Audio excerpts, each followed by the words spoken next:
Okay, so we'll move on to our second presentation by Dr. Irene Glendinning. As I've said before, Irene is the academic manager for student experience at Coventry University. You joined Coventry in 1990 as a lecturer, so you've trodden in our footsteps, Irene, which is brilliant. In your earlier career, you were a systems analyst and computer programmer before teaching mathematics, computing and IT at secondary school. It's brilliant to see that you've been involved in a number of research projects into pedagogy and academic integrity in higher education. Just of note, one of your projects, you were principal investigator for the Erasmus funded project where you looked at the impact of policies for plagiarism, higher education across Europe. And you continue to collaborate, and maybe, I don't know, you might want to say something about that, Irene, when you speak. You continue to collaborate with other researchers from across the world. You're involved in a number of working groups and research projects, applying what you've learned about institutional policies and how effective they can be in terms of addressing academic integrity problems. You've also got a PhD, so this is brilliant. So your PhD focused on policies for academic integrity internationally. And you've also led a global study on how accreditation and quality assurance bodies are responding to different forms of corruption in higher education. Interestingly, for those of you who don't know, Irene, it was part of the team that organised the International Days of Action Against Contract Cheating. I don't know if you've seen that. That came out on, it was highly publicised on LinkedIn, and that, what a brilliant day, Irene. I think it would be good if more universities could sign up to that. Actually, I think it's still going on. It happens every year. So. Yeah. I think I'll be jarring my own university to sign up to that. And actually, you know, the more universities we have, the higher the profile that we're trying to address contract cheating. And that's, I'll say there are other things I could say, Irene, but I'll let you have the floor now. So if you want to share your Thank you very much. presentation. Thank you. So can you hear me well? Is that okay? Yes, absolutely. I'm in a strange place. I'm actually in Charles University in Prague. I'm surrounded by pictures of very, very important looking men with chains and medals. But anyway, that's very strange. So I'm in a project meeting with 10 Georgian universities and their Ministry of Education and so on. We're helping them to develop their ethics and research integrity policies. So it's the start of a new project. Far too old to get involved in new projects, really, but you know, I keep on going. Right, I'm going to try and share my screen with you now, if I can find the right screen. Okay, I hope you can see that, and then I shall, if you can, I shall project it. Can you see that one? Yes, excellent. Yes. Good. Okay, and as usual, I will probably. Can you see the projected screen now? Yes. Great. Okay, thank you. Right then. Thank you very much for inviting me. It's very exciting. So I managed to hear most of Elsa's presentation, which hopefully this will complement it. So I've actually changed jobs. I'm sorry, Joan, I forgot to let you know. My new role is academic integrity lead for the whole of Coventry University Group. So and I'm working part-time, but I am actually officially retired these days, but I'm still continuing a little bit.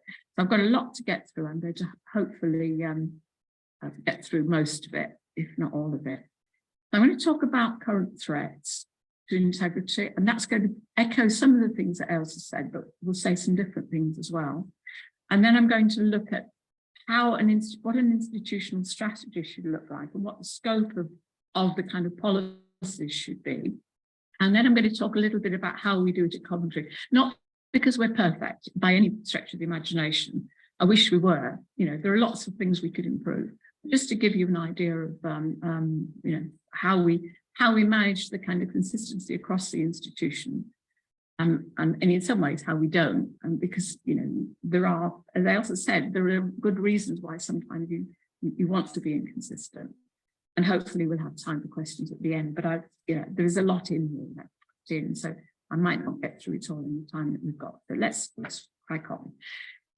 So in terms of current threats to academic integrity, there are so many threats, but I picked out ones that I think are really important and perhaps some that are not always recognised. I think one of the most important threats is students lacking the appropriate skills, because if students haven't got the appropriate skills to succeed, then they can be driven, whether they like it or not, into misconduct practices of different kinds.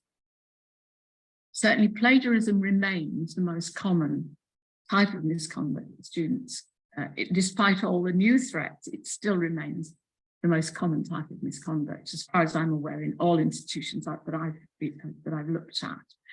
And also disguised plagiarism, I'll say more about that as well.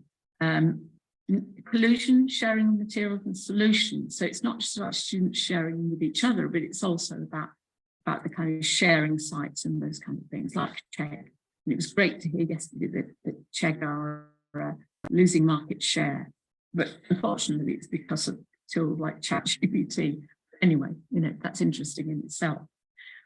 And I call it assignment outsourcing here, which isn't a term I normally use, but actually this includes everything. So a student acquires work from any source. And we normally say contact cheating, but these days we have to include artificial intelligence tool as well in that definition. Failure to detect and prove. So that is a threat, because as some of the questions were saying, it's a big job for an academic who's busy on a tight schedule and a tight deadline with lots of other demands to have to go and investigate complex cheating cases. So failure to detect or failure to prove cases is a problem. As is the inability to generate sufficiently strong evidence, because we know that with these complex forms of cheating, you might be very, very convinced that the student has used a tool like ChatGPT or has resorted to an essay mill, but trying to actually come up with sufficient evidence to prove it can sometimes, which certainly takes a long time, it can sometimes be very difficult to do that. One of the other threats is tutors simply not knowing what they're looking for and not knowing how to spot these kind of more complex cases, or reporting cases that are not cases where that wastes a lot of time. Tutors not reporting cases simply because they haven't got time or they don't think they'll be taken seriously for all sorts of reasons. So these are things maybe that are not discussed enough. Overload, workload, backlogs in terms of students progressing, graduating, and finding out about results and various types of delays. And we've had all of these things, particularly during the pandemic when we had huge numbers of cases coming through. But also in terms of kind of panels and the decision makers being too risk averse, saying, well, we haven't got sufficiently strong evidence. And the balance of probability should be used rather than beyond reasonable doubt, which helps with that kind of with that the burden of proof. You don't have to prove it beyond reasonable doubt. I'm saying that. So I just thought I'd share this with you very quickly. So, when I first started looking at academic integrity, in fact, looking at plagiarism, really the kind of negative side of it, plagiarism was the issue, and then that became a problem, less of a problem because we had really good text matching software, so we could detect plagiarism. Students still continued, but we could detect it. Then they found ways to disguise the plagiarism using white text, using special characters, those kind of things.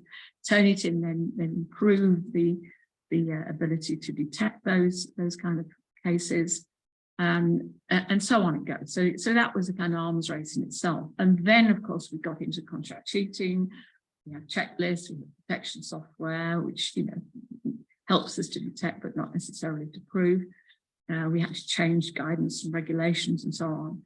And now the latest kind of ramp up in the arms race is the artificial intelligence. And of course, we've all been trying to scratch our heads wondering how to deal with that. So if I get time at the end, I'll say a little bit more about what we're doing about that. But I thought I'd just share that with you to start with. So this is what I mean by cheating text matching software like Turnitin. So here, there's two on this slide. and you'll have a copy of these slides. I'm quite happy to share these with you at the end. So these are both linked to SA Mills. So the first one is called Beat Turn It In. It's a little website that actually gives students tips on how to get the similarity percentage down. And then there's another one here that's also associated with an SA Mill. And of course, it's a way of drawing the students in. But students can use these websites, and we have seen students do this to try to disguise the plagiarism. It's just one of those examples of things that we need to be aware of and look out for. So this is my sort of slide that I used to have on contract cheating, and actually now I've called it, I've changed the title of it and changed some of the content of it really. Content, it's not just about generation tools, it's also about tools that transform things and other things. So it's transformation and generation and acquisition. So ghostwriting, commissioning, SA mills, sharing sites, the way that these companies and these services contact students. And of course, we know that these companies are already starting to use the generation tools and the transformation tools themselves, the AI tools, in order to save themselves money. So the tools also, the SA mills also realize that we're starting to look at the metadata, so they're blanking metadata. Lots of ways that they're trying to get around all the attempts that we have to detect and prove. They also talked about infiltrating institutional systems and emails and so on. It's really difficult to keep on top of all these kind of social media posts, where students, almost as soon as they arrive in the country, the international students are bombarded with requests. Can I help you by writing your essays and so on? But we get on-campus touts. Here's a really old one from 2008, Ivory research, essay writing maybe. We also talk quite a lot about the blackmail threats, and it's useful if you can find a way for students to report their any threats that they're getting, because clearly they don't want to incriminate themselves. So if you can perhaps do it through the Students' Union, or find a way that the students can report and get help, because it's actually help that they need, and try to persuade them to come clean and to admit what they've done. And then they can start to get help and get rid of the threats that they're facing. Now, as we are aware, SA mills are illegal in England, but the implementation isn't quite there yet.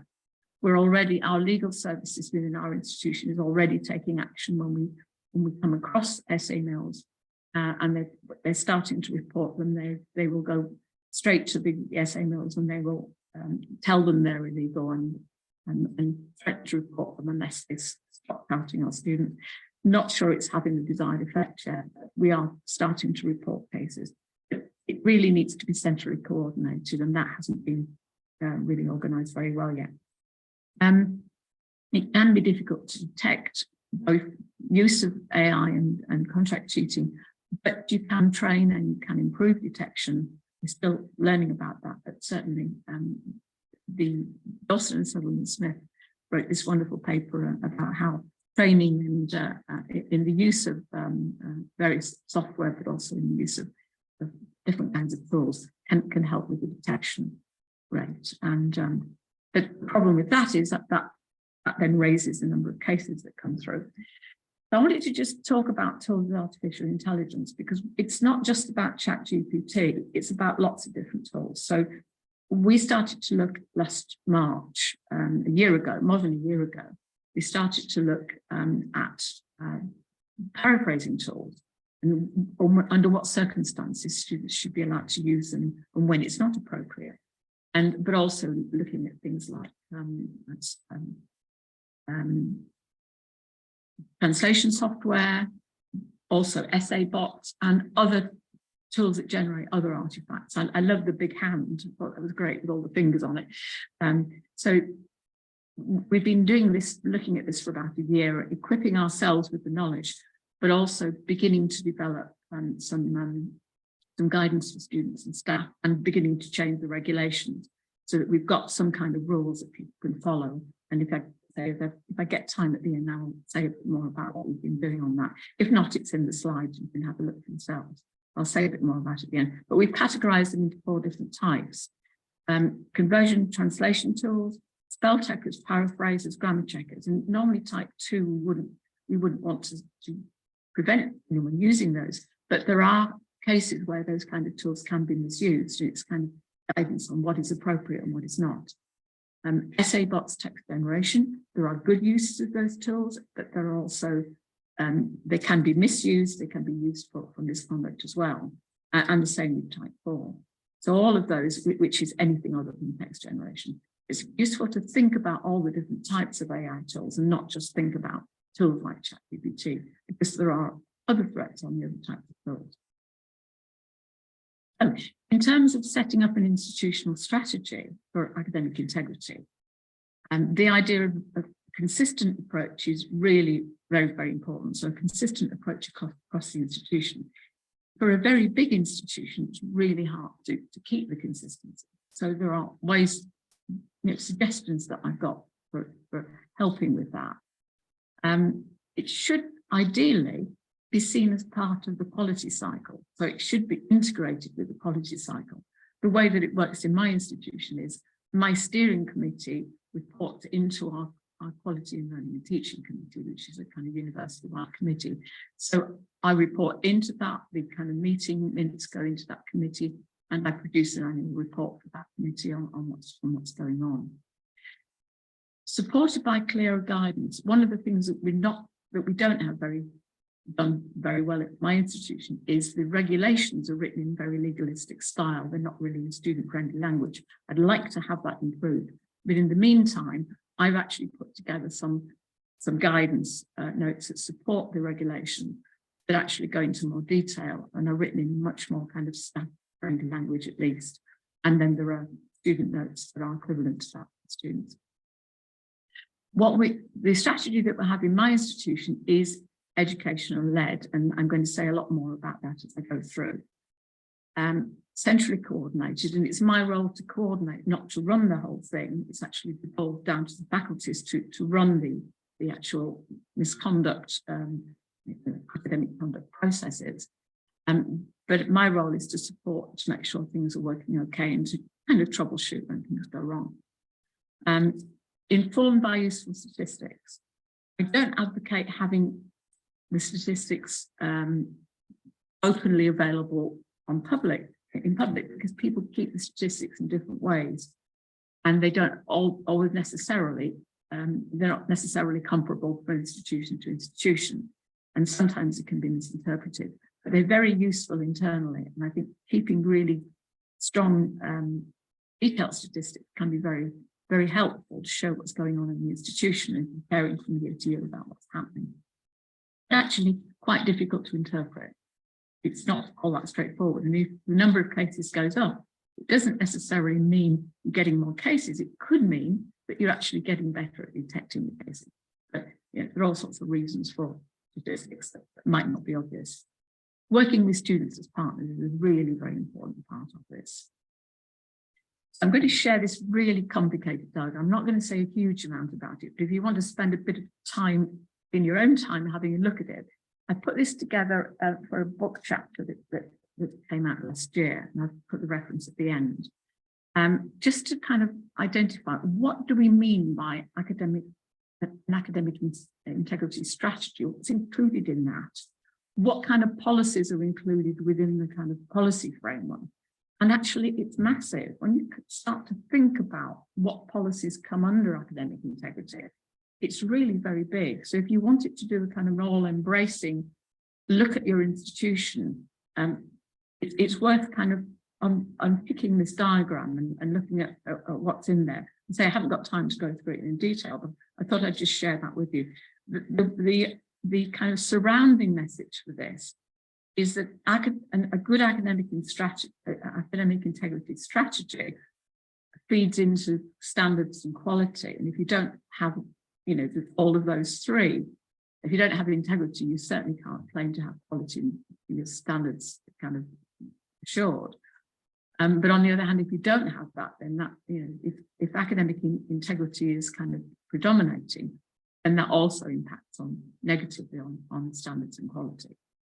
So that's all I'm going to say about that diagram, but you can play with that to your heart's content. And that's a colour version of the diagram. That's a kind of black and white version in the publication.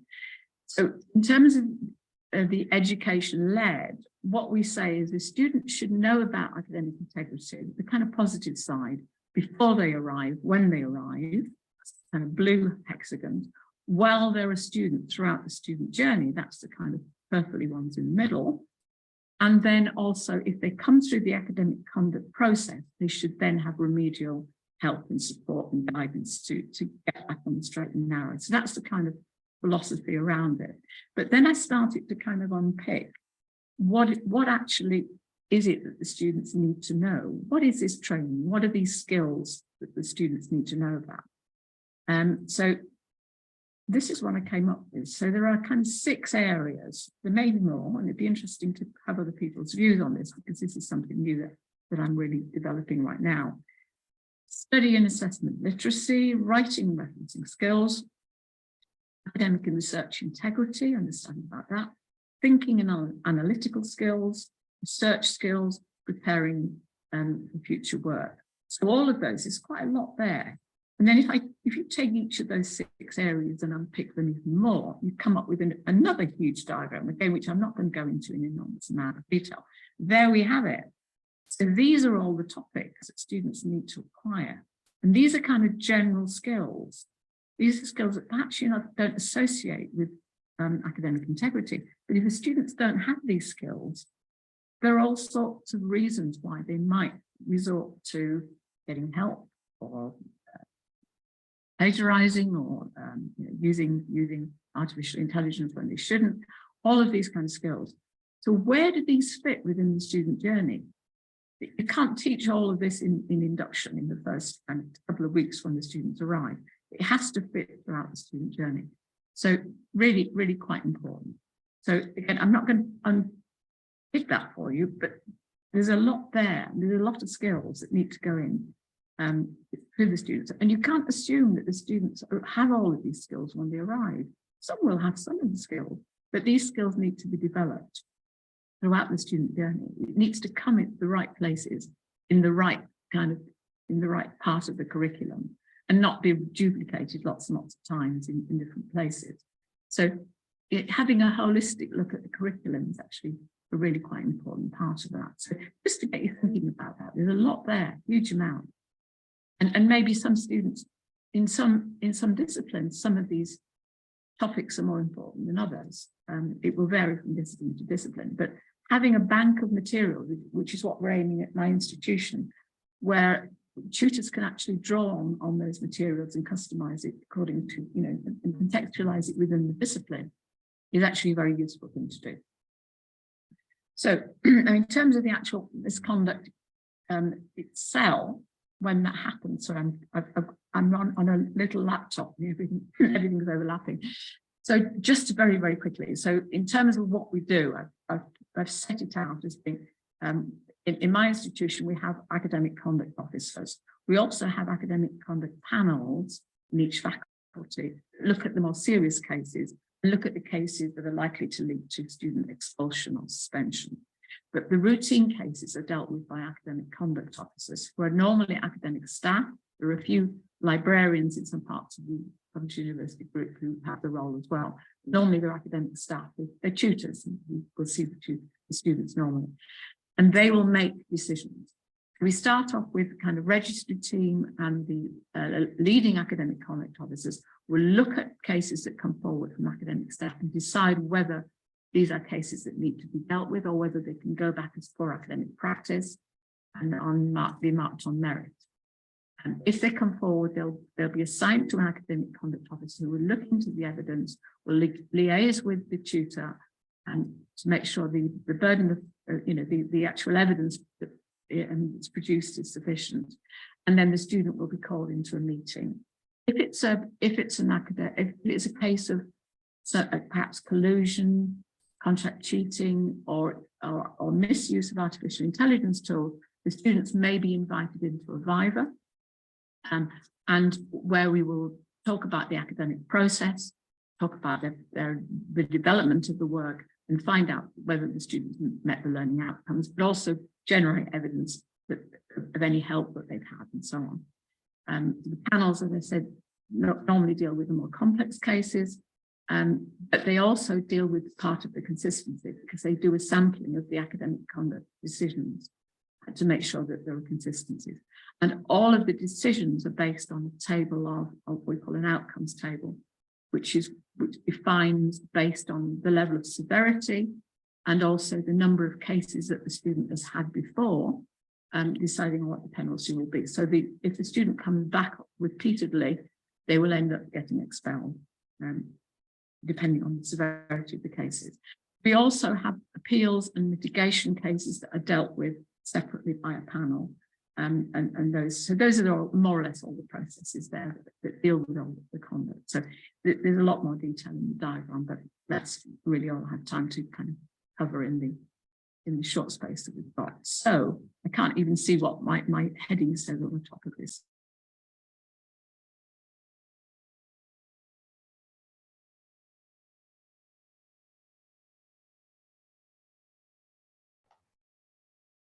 Irene, I think you've gone on to mute.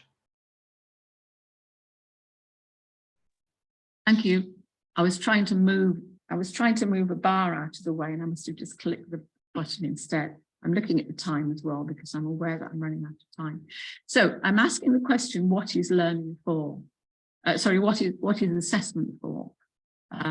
It's part of learning and development.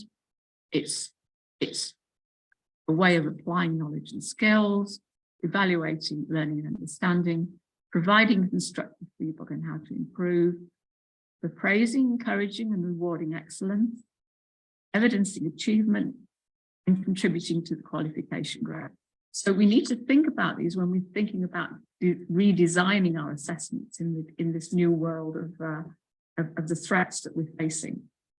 And I think that's all on that slide. So I think it's important that we think back to why we have to assess and what assessment is about. And that will help us to come up with some new ways of assessing, and rather than just stick to the old way. But we also need to think about why we need to discipline students for misconduct. And so we need to deter malpractice. We need to show that students cannot get away with this misbehaviour, even if it's accidental. Identifying and improving missing skills and knowledge. And that's really why the education-led approach is quite important for that reason. Correcting inappropriate conduct and educating and supporting the students so they won't continue to do it. Upholding standards and quality. Maintaining fairness and proportionality in terms of what student is rewarded, what marks, what grades the student gets, and particularly in relation to other students. Ensuring the student grades reflect their genuine learning and their genuine achievement. And to some extent, it's punishment and justice, but that's kind of, I put that at the bottom of this because I think the other ones are more important. But all of those are factors that decide what kind of penalties we would want to give to students. And the way that our penalties also include the education side, which is why we use the term outcomes rather than penalties these days. So that's also from a different book chapter that I wrote with my colleague Stella very recently. I've written a lot of book chapters recently. So in terms of I'm running out of time now and I wanted to leave a little bit of time for questions. If I can quickly run through, this consultation that we've been running for the last year, we've been running focus groups with our colleagues, with staff and students. And one of the questions we've been asking is, in what context should we allow students to use any type of artificial intelligence tool? And we did start by asking, in what context should we ban these tools? And as has been pointed out already, banning is not really going to be an option, but we can certainly discourage use of tools and I guide the student that if they use tools in certain contexts, that would be considered misconduct. How can we disrupt and restrict inappropriate use? And how can we detect when it happens? So these are the kind of questions we've been asking. So we've been running focus groups and beginning to get some responses. But in September, and this was last September 22, I realized that we needed to actually put something in the regulations. So I've just taken 2 of the new points out of the regulations, just so that you can just look at these 2. There were quite a few more in there, but these 2. One of them is using technological aids, artificial intelligence, including translation, paraphrasing, text generation software, other tools, without specific authorization. So what we're saying is this was a holding measure for until we really had the guidance ready. And I think that is a good place to start. But also we were aware that students were writing in their native languages and then translating it into English, where they were supposed to be writing in English. So the other point below covers that point as well. Not all my colleagues like the second one there. They want that to also say without specific authorization, but I think it's covered by the first one. But you know, we may modify those for September to some extent, and we may change the wording slightly, but that was a kind of holding measure that I put in place last September. And then these are the things that are coming out, just a very brief summary of what's coming out of the consultation. Planning is not possible. We're looking for opportunities for students to learn to use these tools appropriately in an ethical way. Staff awareness about the tools is mixed, but some are very aware, some are less aware, but people are generally panicked by it, people are quite worried. Some parts of the university have already started to do research and development into the tools, and so we're all kind of combining our knowledge and our experience of this, which has been very useful. And there are different viewpoints in allowing use and on things like the kind of assessment that we should be using. So some staff are saying, let's go back to exams, and and other staff are saying, don't be silly, we need to be measured about what we're doing. So we need to be very nuanced about the kind of assessment that we set. We need to be very much aware of students with special learning needs. And so if we put in place any restrictions on use of these tools, we need to think how it might impact on students that really need to use these special tools to help them to just level the playing field for those students. We need to think about not just assessment design. Oh, sorry, I missed the A of assessment design. We need to think about pedagogy as well. And it's very similar requirements to what we have for contract tutoring. So that in some ways, it kind of brings that all together. But what we really do is to urgently communicate with staff and students for reassurance purposes, at least. And the sooner we can get our guidelines out and make it clear how people can use and how they should be communicating with students, the better. But also in terms of possibilities for detection, we need to guide staff and students on that. So we have come up with quite a few cases already. People are finding these cases, and some of them are managing to successfully prove them as well, and finding that students will willingly admit to what they've done and not realizing that they're not allowed to do it, despite the fact that it's in the guidance. There is a checklist of characteristics, and it's very similar to what you would have for a contract cheating checklist as well, but there are some differences. The detection software that's coming out, that's available, may help in deciding which cases to pursue, but we're not convinced that the detectors produce reliable enough evidence in order to be able to use that in evidence against a student. We don't think it's strong enough. So there needs to be other strong supporting evidence before we would take the case and take a case to a panel or an academic conduct meeting. Generally, what we're saying is if the suspicions arise, the staff should follow the same procedure that they would do for a contract cheating case on the grounds that the student has submitted a piece of work we don't think they wrote themselves, and so they would normally have a viva, which is a normal case. So this is my checklist. I won't go through it all, but if you have a look through that, you'll spot that there are very similar things in there to what you would see in a contract tutoring case. But the references are, as they also said, the references are great because some of them are completely fabricated. They look very real, but actually quite often they are fake ones. And that's quite interesting in itself. I've got a couple of little notes at the end here to do with the kind of guidance that we're giving to staff and students. So what we're saying is that for every assignment, the module leaders should say what type of tools the student may use and for what purpose, and if there are any tools they may not use, and why that would not be appropriate, and explain that to students. They should also guide students on how they should acknowledge the use of any tools, and ask them to keep track so that they can show what the learning process was and the development process of the work. And that could be provided as a kind of boilerplate. And then there would be parallel information for students, where if they wanted to use an artificial intelligence tool, they should gain permission, unless it's actually been explicitly explained to them what they're allowed or not allowed to use. And that both ways that would kind of cover. And also they should keep track. And this should be the advice that failure to follow the guidance may lead to allegations of academic misconduct. So that's where we are at the moment, but the guidance will need to be a lot more detailed than that for everybody, but that's as far as we've got with it so far. And that's the end. So I'm sorry if I've overrun a little bit, but I hope you found that useful. And I'm sorry I had to skip over some of the slides, but there's a lot of detail in there. But you will have a copy of those if you want to look in more detail. So I'm going to pass back to Joan, and happy to answer any questions. Hi, thanks, Irene. My name is Darren Sparks, so I'm just going to chair the question part of your presentation. Thank you very much. Really interesting and informative information, which has led to lots of questions from me, but I'll open it up to the floor to see if anybody else has got questions first, please. Any questions for Irene?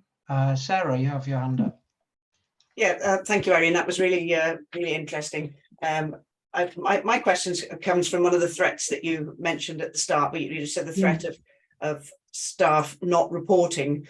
And how do we design policies that are robust, but yet are slick enough not to put staff off reporting? Because I think that's part of the problem, is that staff don't want to get caught up in the pages and pages and pages of reporting and then weeks and weeks of whatever. So that was just, I don't know if is there maybe there's probably not a golden answer to that, but there isn't, but there is an answer actually, because there are a lot of disincentives to staff reporting, aren't there? So if you understand what those disincentives are, then perhaps you can start addressing the reasons why staff don't report. And certainly in my institution, there is a very tight deadline between work being completed and marks being due in. And that's the same period when staff are looking at and finding cases of misconduct. And if staff are not given help to generate that evidence, if staff are actually disincentivized from reporting by saying, well, you know, if you have so many students failing on your course, then that's your, you know, sign of that you're a failed module leader. It's those kind of implications, even if it's not explicit.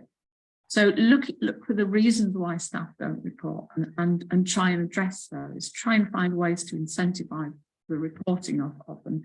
Try and provide support for staff to generate evidence. And that could be done by a central unit like mine. If I had a central unit and more help, we could do that at my institution. Unfortunately, it is just me at the moment.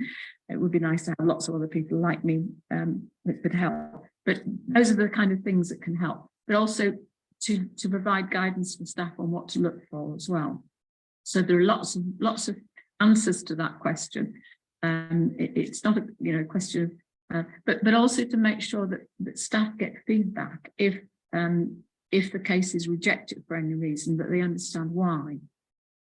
Because that's the other big disincentive. If they spend ages and ages in putting a case together and then it's just simply thrown out, then you know, that is the biggest disincentive, isn't it? Because they're not going to report another case, they're not going to bother again, and then the student is not going to get the advice and the help they need to correct their mistake. So it's really important that the cases come up. So guidance, support, help, training for staff, but also look for the things that are disincentivizing reporting and try and address those. It's easier said than done, but you know, that's my kind of glib answer. No, thank you very much. Okay. Thanks, Irene. Parminder, you've got your hand up. Hi. Yeah, my question was kind of overlapping with that. It's kind of twofold. You talked about panic and you have mentioned very briefly that, you know, some of the academics in the focus group said, oh, let's just move to exams. And I'm just wondering how much of that voice has been heard at uni, because I hear lots of academics and their instant reaction, maybe it's out of panic, is, well, it has to be exams then, because that's the only way we're going to know that this is the students' work and an integrity of the students' work. And so my question is, I get we cannot abandon all of those skills that you put up, and exams will not address all of those. But I'm just curious as to your perception of that mindset. Well, it's certainly in my institution, we have there's a higher level strategy on teaching and learning, and they're trying to discourage exams. I think that's generally the way, but I just don't know whether this particular advancement in AI has swung the pendulum the other way. Certainly not in my institution yet, but you know, the time remains to tell whether that will be the case in the longer term. But certainly there needs to be an element of face-to-face, doesn't there? There needs to be that contact with the student. And we, in big classes, it's not always possible. Where, you know, you may have a huge student population within one module. It's not always possible to get to know every student. There's also the issue, which I've not mentioned, and certainly Elsa didn't bring up, but it comes up every time, of anonymous marking. So, you know, you can talk about knowing the student voice, but if you actually got anonymous marking, you don't know whose student work you're marking. So, but you know, there's that issue as well. So that's a kind of balancing act. Do you know, which is more important? So you're understanding and knowing the students, or the anonymity aspect, and maybe those things need to be re-examined in light of things that are happening now. So yeah, I certainly in my institution we're going for back to a kind of active learning style, if we can do, and making sure that the assessment is as individualized as you know, as critical in terms of kind of evaluative aspects of it as possible. Avoid kind of fact-based stuff, which is more likely to be able to be acquired from elsewhere. Make it very specific. Make sure the case studies are not out there on the internet somewhere, and you know, they're reproducible. So yeah, I think it's a conversation that needs to be had, isn't it? Really, it's a really to be fair, I assume most institutions at institution level would echo what you're saying. It's coming at it from the academic, you know, the actual module leaders level, and then the problems that they face. But yeah, no, I think that's interesting, and I think you've touched on a point. You know, make your case study is, you know, make sure it's not there. So one of the challenges or responses to that was, oh, that's not a problem. You're just means that your assessment has to be authentic. Yeah, and I played with ChatGPT with authentic assessments with live data from organisations, and absolutely, you still get a pass grade out of it. Yeah. The first one we found was a patient case where the student was asked to, you know, it was a practice-based one where the student was asked to describe a dialogue with the patient, and that was done by ChatGPT. So it was done by a different chatbot. It was, you know, that was done by a chatbot. Thank you. Okay. It's thought to be an authentic one, but actually it's quite possible to do that.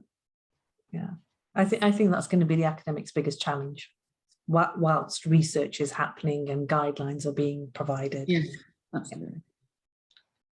Okay, that's great. Thanks, Sarah and Parminder, for your questions. Irene, thank you for a great presentation and your answers to those questions. Trying to stay on track. We're at 11:05, so we're going to take a coffee break now. Just take a natural break, get yourself a drink.